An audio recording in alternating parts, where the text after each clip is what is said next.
ஜேர்மனியில் ஹிட்லரின் எழுச்சியும் அவரின் நடவடிக்கைகளும். முதலாம் உலக மகா யுத்தத்தின் பின் மேற்குலக நாடுகளின் தலையீட்டால் ஜேர்மனியின் புதிய அரசொன்று அமைக்கப்பட்டதோடு அதனை வெய்மார் கூட்டரசு என அழைத்தனர். அக்காலத்தில் ஜேர்மன் முகம் கொடுத்த பிரச்சினைகளுக்கு தீர்வு காணுவதில் வெய்மார் அரசிடம் காணப்பட்ட பலவீனத்தால் ஜேர்மனியில் ஹிட்லர் ஆதிக்கத்திற்கு வரக்கூடிய நிலையொன்று ஏற்பட்டது. வேர்சல் ஒப்பந்தத்தின்படி ஜேர்மனி யுத்த நட்டஈடாக பெருந்தொகை பணத்தை செலுத்த வேண்டி ஏற்பட்டது.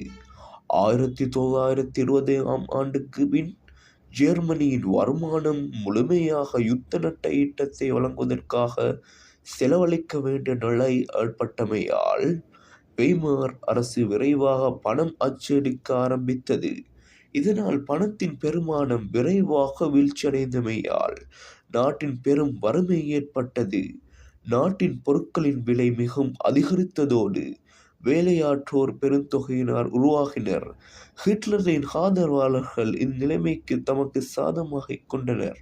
1929இல் உலக பொருளாதார நெருக்கடி ஏற்பட்ட பொழுது அது ஜேர்மனியை மிக மோசமாக பாதித்தமை அடைந்தது.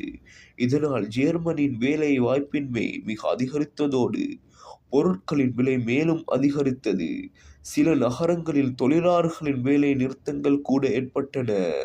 உலகில் அதிகமான நாடுகள் இந்த பொருளாதார நெருக்கடிக்கு முகம் கொடுத்த போதிலும் ஹிட்லரின் ஆதரவாளர்கள் ஜனநாயக வெய்மர் அரசுக்கு பிரச்சினைகளை தீர்ப்பதற்கு ஆற்றல் இல்லை என திருப்புப்படுத்தினர். ஆல்பர்ட் ஹிட்லர் என்பவர் ஒரு ஆஸ்திரியர். முதலாம் உலக மகா யுத்தத்தின் போது அவர் ஜெர்மனிக்காக போரிட்டார்.